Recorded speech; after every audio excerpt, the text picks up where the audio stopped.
I believe our future depends powerfully on how well we understand this cosmos in which we float like a mote of dust in the morning sky.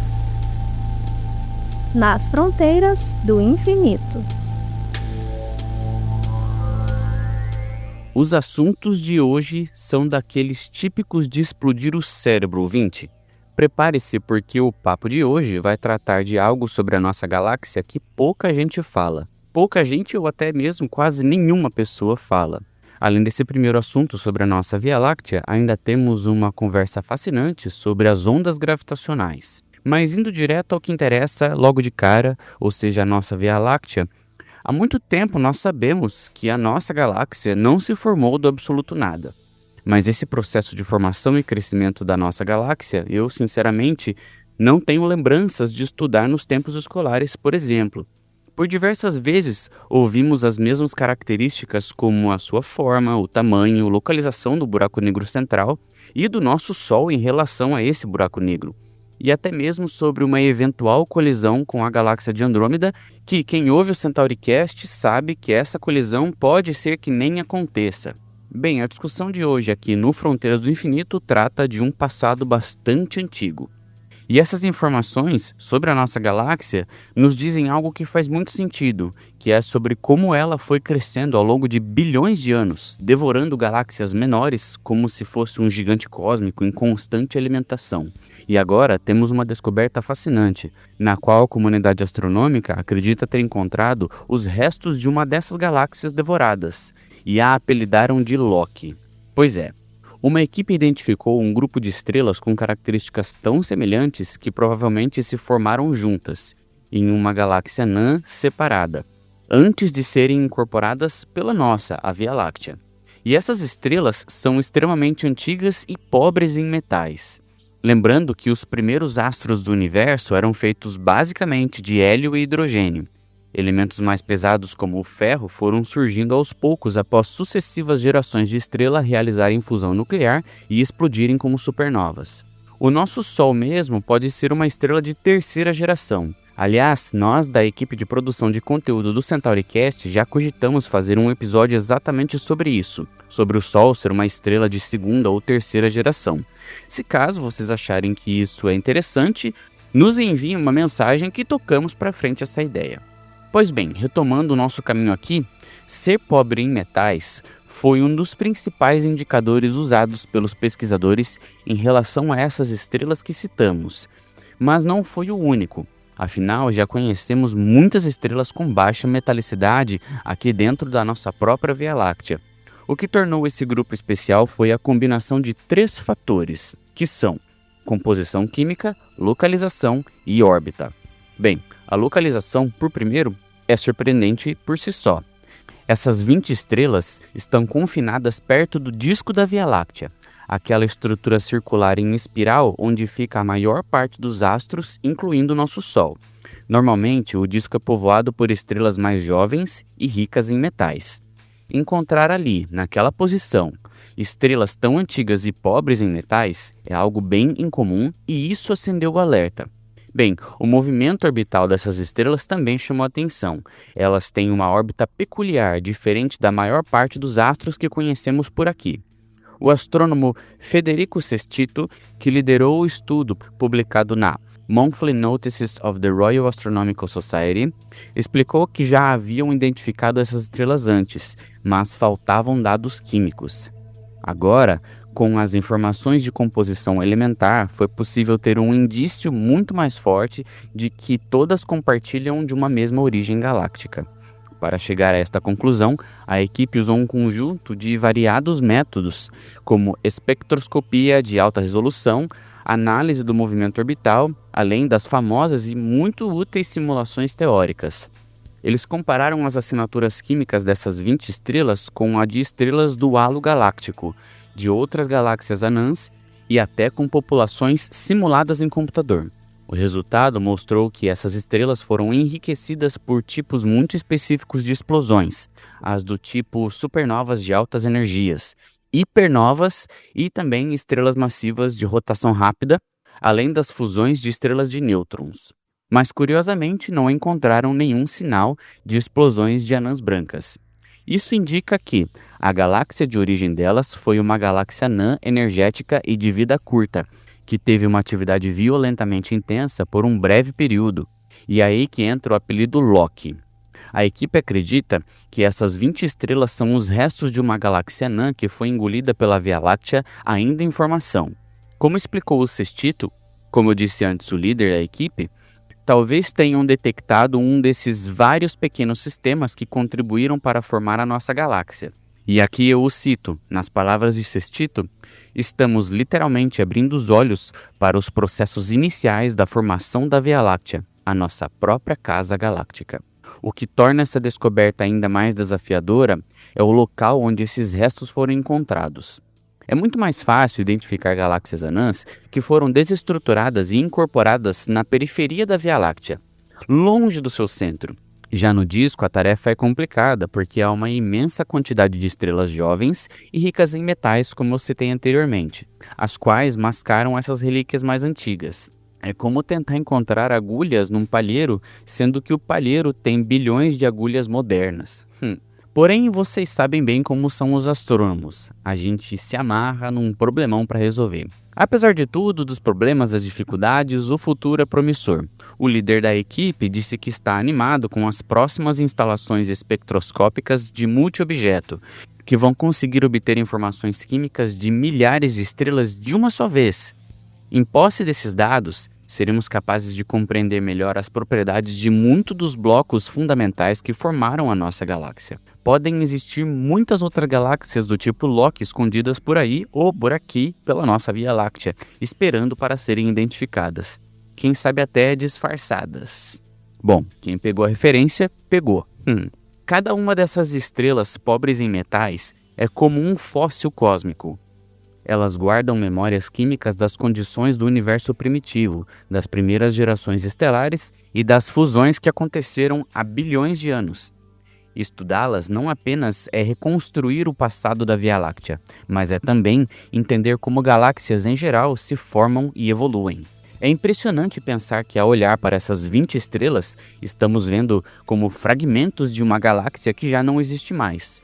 Uma galáxia anã, apelidada de Loki, que foi completamente desfeita e absorvida pela nossa. No entanto, a assinatura química orbital permanece ali, legível para quem souber interpretar. E que bom que os astrônomos são capazes de tal feito. E eu posso apostar que deve ter bem mais de 20 estrelas e que em breve serão detectadas. Bem, pois então, exatamente. Como conclusão dessa primeira parte do nosso bloco Fronteiras do Infinito, a Via Láctea é uma galáxia canibal, onde cada fusão dessas Loki ou de outras deixou cicatrizes químicas e até mesmo dinâmicas. Identificar esses restos é como montar um imenso quebra-cabeça cósmico onde a gente fica procurando as pecinhas para todos os lados. Em posse de cada nova peça, como esse grupo de 20 estrelas, por enquanto, a história da nossa galáxia fica um pouco mais clara. Acabamos de falar sobre como a Via Láctea foi se formando ao devorar galáxias anãs, como Loki, por exemplo, e como as assinaturas químicas dessas estrelas fósseis nos contam a história de nossa casa. Mas existe uma outra forma de observar o universo, que não depende da luz nem de partículas, e que tem revelado uma população inteira de novos objetos invisíveis. Estou falando das ondas gravitacionais.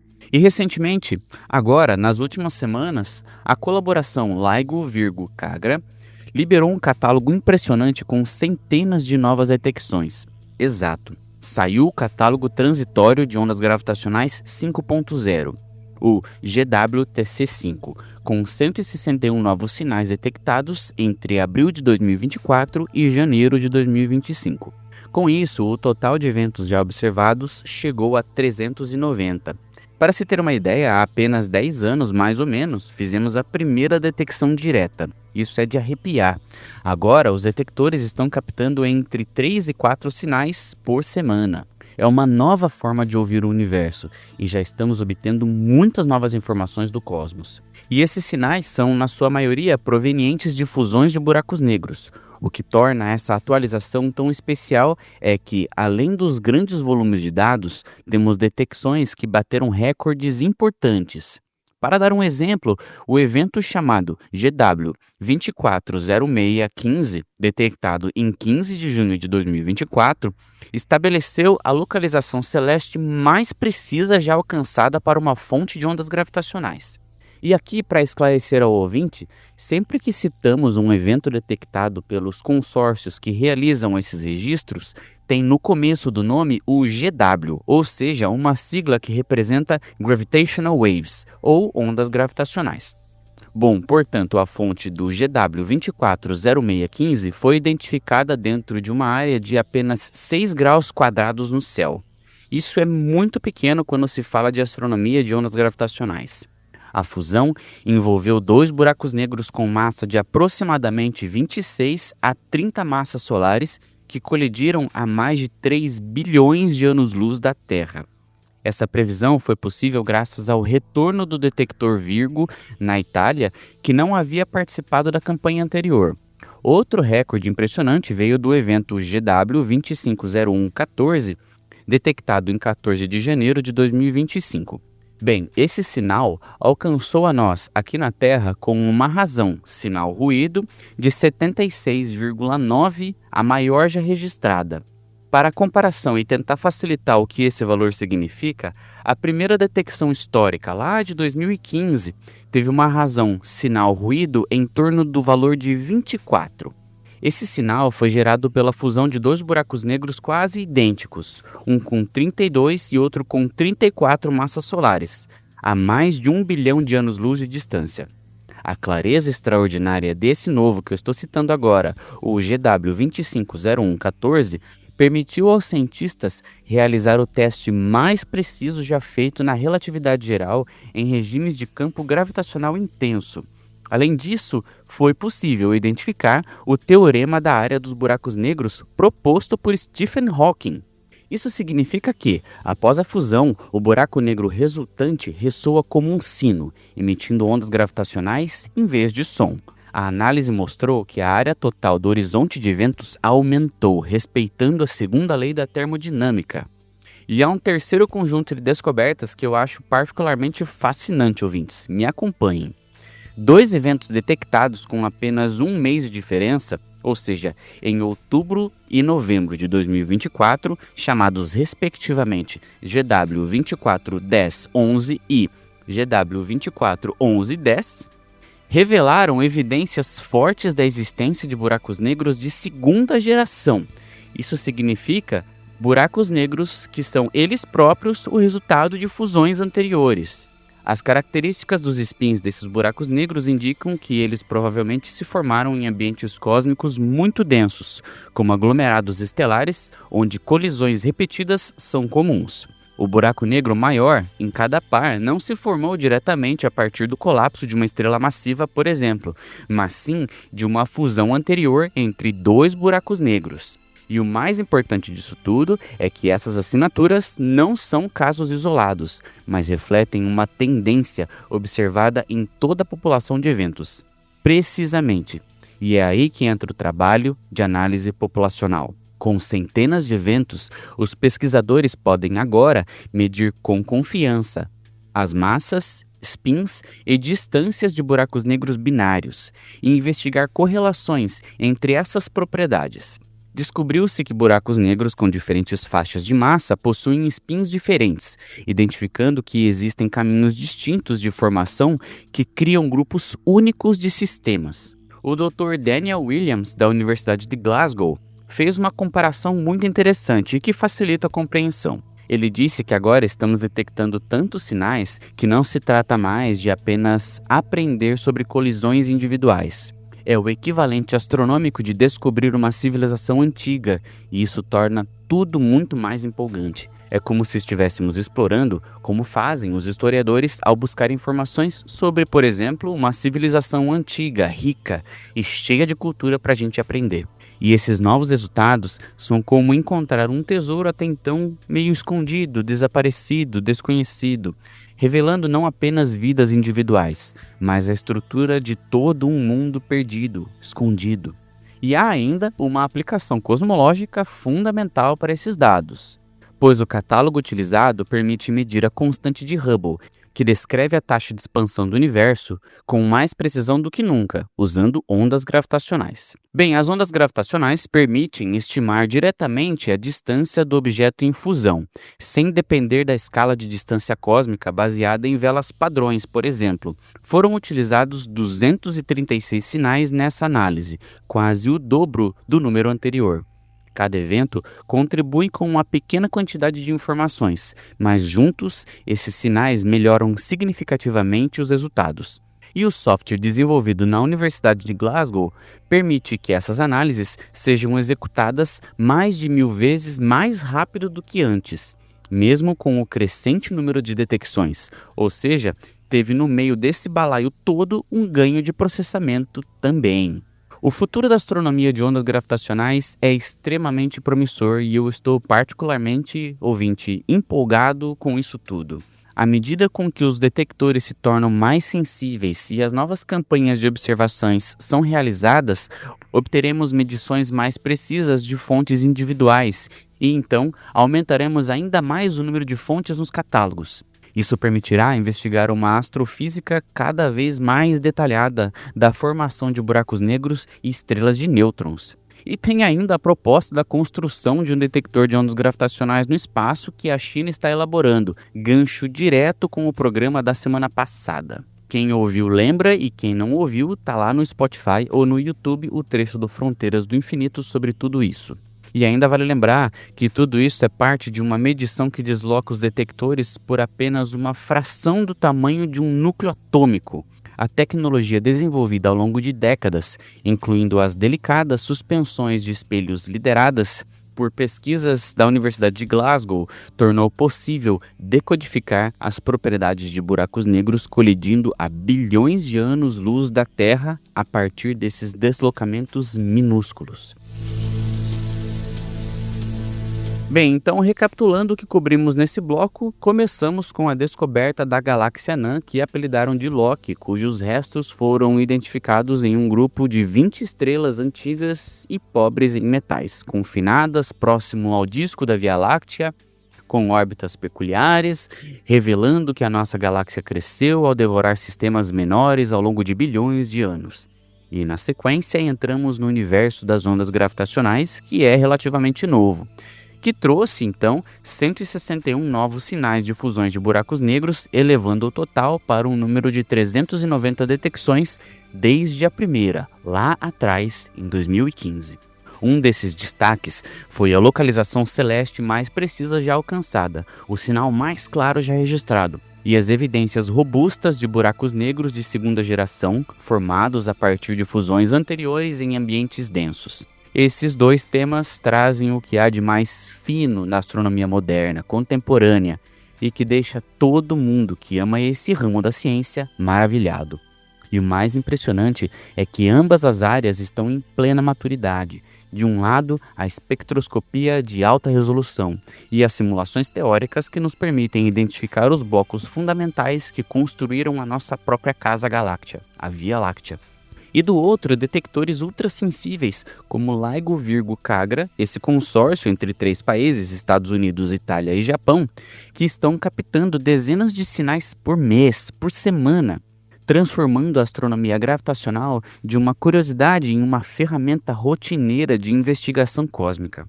O que antes era apenas uma teoria, uma coisa meio hipotética no campo das ideias ou das equações, agora é a observação sistemática. Ouvinte, façamos aqui um experimento mental. Cortem para os anos 80, por exemplo, e muito do que falamos hoje. Nesse Fronteiras do Infinito, por exemplo, poderia até ser motivo de risada. As estrelas que sobraram das galáxias devoradas pela Via Láctea e as ondulações no próprio tecido do espaço-tempo causadas por buracos negros em fusão são, cada uma, ao seu modo, mensageiras de um universo dinâmico e violento que estamos apenas começando a compreender. E com isso encerramos por hoje.